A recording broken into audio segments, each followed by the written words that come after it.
Estamos de volta aqui com o meu convidado Fábio Lacerda e estamos falando então sobre esse momento em que você se viu ali. Pandemia, fecha.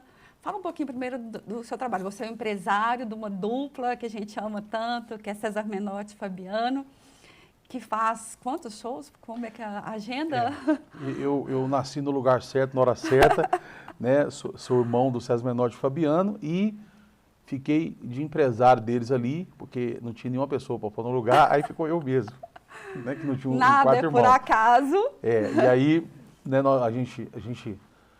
nós trabalhamos juntos, já tem 20 anos que a gente está nessa caminhada ali. A gente vinha de uma trajetória assim, bem interessante, né, de uma média de 16, 17 shows por mês, todos os meses, né? E, de repente, né, foi cortado. E eu falo assim, para a gente, a pandemia tem 2 meses a mais, porque nesse ano, depois de muito tempo, a gente tinha tirado férias de 60 dias. Né? E o sertanejo, ele sempre tira férias ali para o mês de fevereiro, um pouco antes, que é essa época do carnaval, que não tinha tanta... Que a demanda é menor, né? Exatamente, não tinha tanto evento de exposição, festa de rodeio, essas coisas.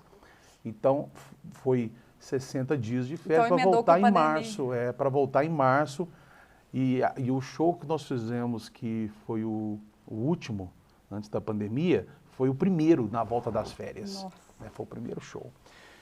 Então, a administração de tudo isso, ela foi muito mais do que a administração comercial, de financeiras, recolocações das coisas, questão da empresa. Ela foi emocional, né? Foi totalmente emocional de saber assim, o que nós vamos fazer, quais as decisões tem que tomar. Pessoas que dependiam de vocês, que dependiam, né? Famílias diretamente, inteiras, né? muitas Muitas famílias, famílias. muitas coisas, assim, muitos negócios paralelos também, que eram braços daquilo ali, né? Então, quando e foi bem nessa hora que eu fiz o Reviva, né? Para mim foi essencial, porque eu tinha falado antes do intervalo, assim, né? Todas as coisas cooperam para o bem daqueles que amam a Deus, porque a gente começa a ver que daí dentro daquele ali, dentro de todo aquele problema que existia, né? Foi acontecendo outras coisas que foram boas também, né? A gente foi tendo uma outra visão do negócio. Então eu digo assim, ó, a pandemia, obviamente que a gente não tem nada que trouxe de bom. Pelo contrário, ela ainda existe, pessoas ainda estão perdendo a vida, muitas pessoas perderam a vida naquele momento e foi muito triste e é um dano irreparável, né, na nossa nação. Mas nós é que precisamos, e eu aprendi isso no processo, a minha visão abriu para isso, nós é que precisamos olhar para essas coisas e ver, olha, o que eu tiro de crescimento disso? Aprendizados, né? Exatamente. O que eu tiro de crescimento disso, né? Então eu comecei a olhar para tudo aquilo e falei, olha, a gente não precisa ser tão acelerado com as coisas. A gente não precisa consumir tanto.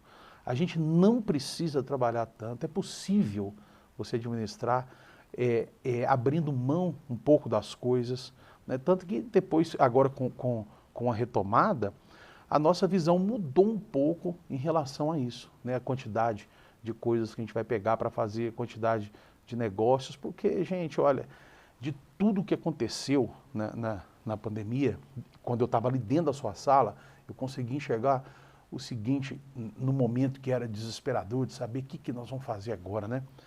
Falei, gente, o que eu tenho de mais valor, o que eu tenho de mais importante, foi mantido, foi a minha família. Né? Na pandemia você tinha que ficar isolado, dentro de casa. Gente, você tinha que ficar isolado dentro de casa com a sua família. Lógico que tem todas as questões comerciais, pessoas que...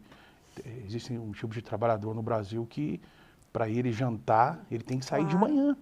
Né? Ele tem que sair de manhã, trabalhar o dia inteiro para ter janta na casa dele à noite, café da manhã, e ele tem que sair de novo. Então, obviamente que nós não estamos alheios a esses problemas, mas se você olhar para essa questão do que realmente tem valor, né, o que tem valor foi mantido. Né? Foi mantido quem teve o privilégio, eu digo que é privilégio mesmo, de não ter perdido um ente querido, de não ter tido uma pessoa que ficou muito tempo com sequelas do É isso Covid, mesmo. entubado, essas coisas, você tem que se ver como um privilegiado dentro É daquilo verdade. ali, né? Mesmo que você tenha perdido coisas materiais, mesmo que você tenha perdido posições sociais, né? E dentro do processo eu consegui enxergar, meus olhos abriram para essas coisas. E eles abriram e vieram projetos novos. Vieram projetos novos, né? É, eu tenho a honra também, o privilégio de estar ali na Igreja Batista da Lagoinha, né? Toda quarta-feira eu realizo uma reunião lá na sede da Igreja Batista da Lagoinha. E dentro daquele processo você ficava perguntando, nossa, mas você tem que pensar em outra coisa, né? Eu falei, não, mas o que você queria? Não, mas eu não sei. Vamos sonhar. Fala, Eu falo, vamos sonha, põe no sonhar, papel, se permita desenha, sonhar. né? Vamos desenhar o seu eu lembro que eu sonho. desenhei, que era uma coisa que eu gostava muito, que gosto muito, que é esse ambiente, né? De Televisão. televisão, de câmera. Então, quando a gente ia fazer as gravações dos meus irmãos, eu sempre gostava de cuidar quando era câmera, essas coisas, eu gostava de estar por dentro de tudo que estava acontecendo. Eu falei, isso aqui eu gostaria, né? Interessante, nós desenhamos, né? Eu desenhei um bonequinho, uma câmera, no ar e tal. E tão interessante, gente, as coisas acontecem, a gente não consegue explicar, né? Alguns dias depois eu saí da sua sala, a Mandinha da Rede Super, que trabalha lá, me chamou para dar uma entrevista sobre fé e depressão e tal. Eu fui, e quando acabou, ela falou assim, por que você não faz um negócio aqui? Eu falei, não, mas como assim? Eu falei, não, faz um programa aqui. E aí nós estamos com um programa lá na Rede Super, Olha, gente. né, de televisão, chama Pode Crer, né, vai ao ar toda quinta, todo sábado. Eu já tive e o que privilégio de ser entrevistada por ele. Exatamente, você me deu o privilégio de falar, e a gente grava lá no estúdio, né, mas o seu eu fiz questão que fosse dentro da sua Gente, sala. olha que lindo, ele foi lá. Dentro da É o sala. único que foi lá na minha sala pra gente gravar, porque foi naquela mesa que saiu essa Porque história. aquele esse ambiente é programa, bem né? abençoado, é bem Amém. abençoado. E interessante, né, foi uma coisa do papel, tem coisa que chega a ser estranho, né. Eu falo que é um movimento esquisito que acontece. A gente não sabe de onde que Isso. vem, mas na hora que você acredita, que você se permite sonhar, abrir a sua mente para receber, as coisas conectam para acontecer. E aí é assustador quando acontece, né? Fala assim, eu amo entrar nos desenhos dos meus clientes, porque é lindo a gente ver ele na mesa e depois... E eu sei ver isso que muitas realizado. coisas na vida da gente acontece assim, você projeta aquilo ali, aí você vai atrás, faz um projeto, mostra para uma pessoa e vê onde tem possibilidade, né? Mas aquilo ali não foi isso, né? Não aconteceu isso, não deu nem tempo de fazer projeto nenhum. Quando eu vi, já estava gravando e tem 1 ano já que Olha a gente só, tem um programa já lá. tem 1 ano o programa. Toda vez que eu estou lá no estúdio, cercado pelas câmeras, que a menina fala, ó, vai começar... No contato é 5, eu lembro, né? Você Eu volta lembro lá você na mesa, desenhando, você me falando, desenha do jeito que você quer que jeito e tal. Detalhes, né? Detalhes, né? Detalhes. A gente fala muito, né? Deus é especialista em detalhes. E na hora que a gente se abre para isso, aqueles detalhes lá que você nem estava na sua mente, estava lá escondido em algum lugar, porque isso estava escondido dentro de você. Você fala assim, sempre eu me sentia bem nesse ambiente, então estava só guardado. Na hora que você traz isso à superfície, eu consigo, então, mensurar aquilo e fazer aquilo acontecer. Exatamente, exatamente. Você profetizar, né? Você abrir a sua boca e falar o que você precisa. É tão interessante que a Bíblia, assim, né? Existe um paradoxo que a Bíblia fala assim que Deus, ele conhece a palavra que vai sair da sua boca antes mesmo de você falar. Sim. Né? Mas, ao mesmo tempo, ele fala para você entrar no seu quarto, fechar a porta e falar com seu pai. Né? Então, peraí, se Deus está falando que já sabe o que eu vou falar e ele está falando que eu preciso falar, fica 2 coisas estranhas, né? Mas aí quando a gente olha para a nossa vida, né, eu vejo o meu filho, eu chego em casa, meu filho tem 8 anos, o Estevão, a Estherzinha tem 10, todos meninos maravilhosos. E eu chego em casa, eu já sei o que está acontecendo, é impressionante, eu já sei. Não é?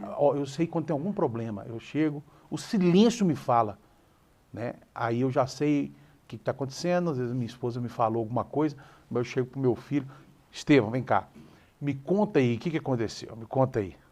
né? Eu já sei, mas eu quero ouvir dele. Exatamente. Eu quero ouvir o jeito dele Relação, falar. né? Né? Eu quero ouvir a voz dele. Isso mesmo. Né? Às vezes as pessoas falam assim, eu não sei orar, não sei rezar, mas, gente, não existe isso, né? Não existe saber. Eu me lembro meus filhos um pouquinho mais novos, Kênia, eles falavam muito errado, né? A criancinha aprendendo. Hoje a Maitê, minha sobrinha, está nessa fase Gracinha, maravilhosa, filha do César e da T.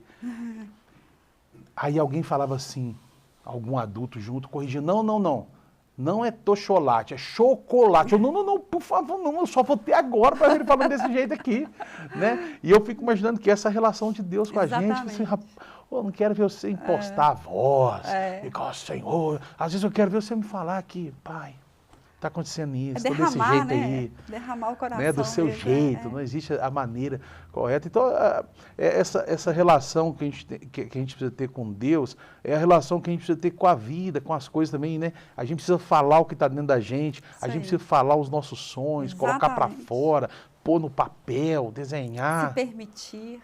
Colocar, exatamente, né? Acreditar que você pode, né? Imagina, se você está aqui na Terra respirando, qualquer coisa pode acontecer na sua vida. Você pode qualquer coisa que você quiser. Verdade. Fábio, tem muita gente hoje que está nos assistindo que às vezes estava, como você estava lá, isso não é para mim não, né? Me deixa aqui nesse lugar, eu não preciso ser transformado. O que você pode falar para essas pessoas?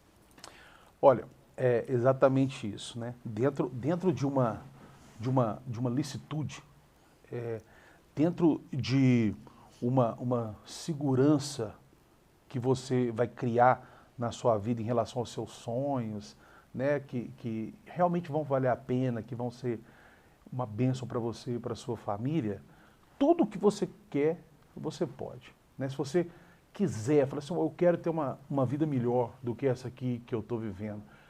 Eu quero realizar esse sonho aqui de ser um advogado, de ser um médico, de ser qualquer coisa que você quiser.